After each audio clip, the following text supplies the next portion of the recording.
Daniel chapter 4 verse 3 says this about God. How great are his signs, how mighty his wonders. His kingdom is an everlasting kingdom, and his dominion endures from generation to generation. These words are about the God of the Bible, written by a king who, apart from Jesus, was probably the most powerful king that has ever lived. This chapter 4 in the book of Daniel, is such an incredible testament to the fact that God is the one who really is in charge. My name's Joshua. I'm currently doing some Bible training at a church in central London. I'd love to share how I've been delighted by Christ from his word. And on a Sunday morning, my church has been going through the book of Daniel, and it's been incredible. And I think this chapter 4, does such a great job of helping us to see that God really is the one in charge. When we look around and see what's going on in the world, maybe there's wars or conflict, governments that just don't seem to know what they're doing, or governments that seem to be making a real mess of things. Where maybe we look around and we're worried, thinking what's going to happen. It's just such a good chapter to help us to remember God really is the one who is in charge. It can be a comfort to us. It can be an encouragement to us. It can help us to keep trusting him, not to despair, but to be able to stand firm, knowing that God is in control. So a little bit of context for our chapter, and then we'll jump in. So the book of Daniel is set in Babylon. So God's people have been taken captive from their land and taken off into Babylon. They'd turned against God over and over again, so God had given them over to this exile. And the account of Daniel is accounts of what happened when they're in exile. Some of the kind of key stories, key events following Daniel, following God's interaction with Daniel. And we've been introduced to this king Nebuchadnezzar, who is a bit of a mixed character, but generally he's been putting himself in the position of God, wanting people to not worship their gods, but to worship him, pretty much. And so then it's incredible to start off chapter 4 with this verse from Nebuchadnezzar. Let me read chapter 4, verse 1 from King Nebuchadnezzar. And this king who is definitely not following God. So King Nebuchadnezzar so King Nebuchadnezzar, to all peoples, nations, and languages that dwell in all the earth, peace be multiplied to you. It has seemed good to me to show the signs and wonders that the Most High God has done for me. How great are his signs, how mighty are his wonders. His kingdom is an everlasting kingdom, and his dominion endures from generation to generation. There's so many things in this that make this incredible. I mean, the first thing to note is that this is King Nebuchadnezzar writing. I can barely think of another time in the whole Bible where the author of the book gives over the pen to someone else, and someone else who wasn't one of God's people. This is a foreign king who, up until this point, had been rejecting God, had been putting himself over God. And now suddenly he's the one writing. But it seems like he's had a massive change of heart. He's gone from wanting people to worship him to saying that God is the one in charge. God is the one who has might and wonders. He is the one with an everlasting kingdom. His dominion endures from generation to generation. He is the God Most High. It makes you want to see what happened in the rest of the chapter, doesn't it? Just one more thing. This is the king who is at the time and probably the most powerful king that ever existed, apart from Jesus. This king who is a king of the whole known world at the time, and he's writing to all peoples, nations, languages that dwell on the earth. This is a letter going out to the whole world. And the purpose of it is to show the signs and wonders that the Most High God has done for him. This is the most powerful king saying, there is someone even more powerful. How incredible is that? If you're going to try and show some people, if you're going to try and show the world, if you're going to try and show us that the God of the Bible really is the one in charge, what better way to do it than get the king, the most powerful king at the time, potentially the most powerful king ever, apart from Jesus, to say, look at all my power, my might. I am not the one who's ultimately in charge. There is one greater than me. Let me tell you about him. Okay, so it starts off by him praising God, and then it kind of jumps back in time to show what happened, what led to this point. And it says, talks about Nebuchadnezzar being at ease in his house, prospering, and then, for the sake of time, I won't go through every verse, but you should definitely read it, chapter 4. But Nebuchadnezzar gets warned that he's going to be humbled, and he's going to be brought low because of his pride. And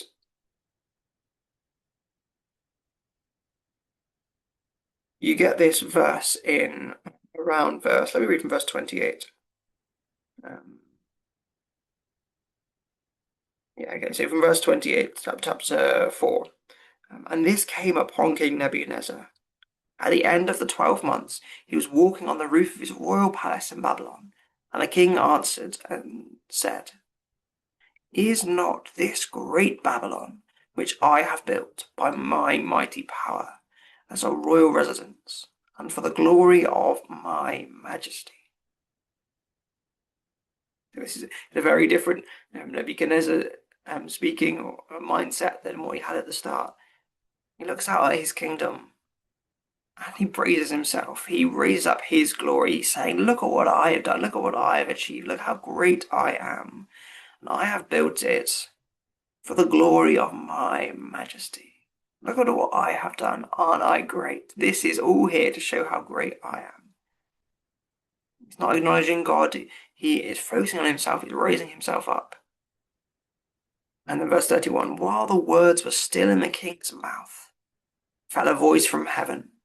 O King Nebuchadnezzar, to you it is spoken, the kingdom has departed from you, and you shall be driven from among men, and your dwelling place shall be with the beasts of the field. And you shall be made to eat grass like an ox, and 7 periods of time shall pass over you, until you know that the Most High rules the kingdom of men, and gives it to whom he will. And immediately the word was fulfilled against Nebuchadnezzar. He was driven from among the men, and ate grass like an ox, and his body was wet with dew of heaven, till his hair grew long as eagle's feathers, and his nails were like bird claws. This is all Nebuchadnezzar thinking he's the highest, most majestic person, ruler over all these kingdoms. God says, no, I'm the one in charge. I'm going to humble you. This is what's going to happen to you. You're going to be made like a beast, driven out, until you know that the Most High rules the kingdom of men and gives it to whom he wills. And it happened. Nebuchadnezzar was driven out. He was humbled. He was made to be like a beast. So this period of time passed. And then you read this in verse 34. At the end of the days, I, Nebuchadnezzar, lifted my eyes to heaven.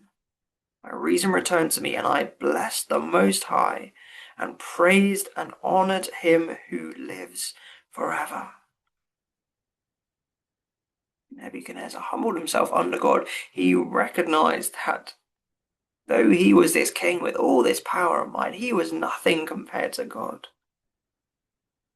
God is the one who has the power to humble kings and set them in their places.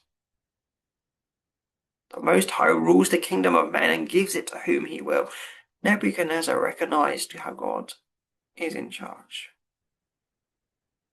And then you get these wonderful verses that Nebuchadnezzar speaks of God. This is the king who had said he was in charge, now humbled, now saying these words. I blessed the Most High and praised and honoured him who lives forever. For his dominion is an everlasting dominion, and his kingdom endures from generation to generation. All the inhabitants of the earth are accounted as nothing. He does according to his will among the hosts of heaven and among the inhabitants of the earth, and none can stay his hand or say to him, "What have you done?" It's incredible the kind of praise and honour he has for God. Let me just finish off the rest of the story for us from verse 36. At the same time my reason returned to me, and for the glory of my kingdom, my majesty and splendour returned to me. My counsellors and my lords sought me, and I was established in my kingdom, and still more greatness was added to me. Now I, Nebuchadnezzar, praise and extol and honour the King of heaven. All his works are right, and his ways are just, and those who walk in pride he is able to humble. Just one chapter in the Bible, but what an incredible account. See the most powerful king at that time, apart from Jesus, maybe the most powerful king that's ever existed. See him in all of his pride and majesty and power be brought low, to be shown actually that he is no one compared to the Lord, the God of the universe. To see him brought low, see him humbled, and then see him realize actually all the inhabitants of the earth are accounted as nothing compared to God. God is the God who lives forever. His dominion is an everlasting dominion. His kingdom endures from generation to generation. He is the God most high.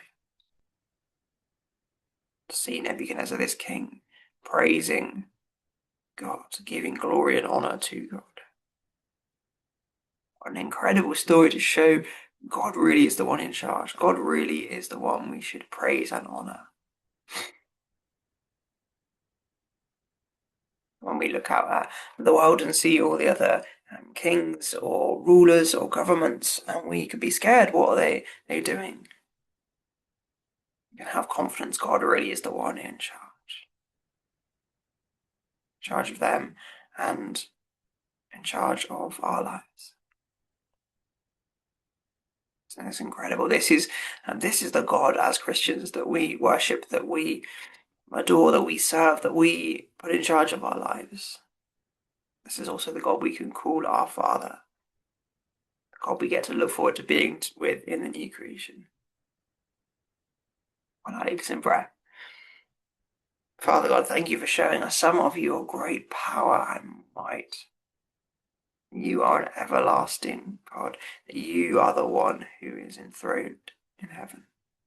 You are the one who sets kings and rulers and authorities in their place. You have the power to raise up and to humble. Pray you'd help us to view you as this incredible God. Not seek to raise ourselves up, but to trust in you, to find peace and security, knowing that you are the one in charge. You are the one who deserves our worship and praise. Amen.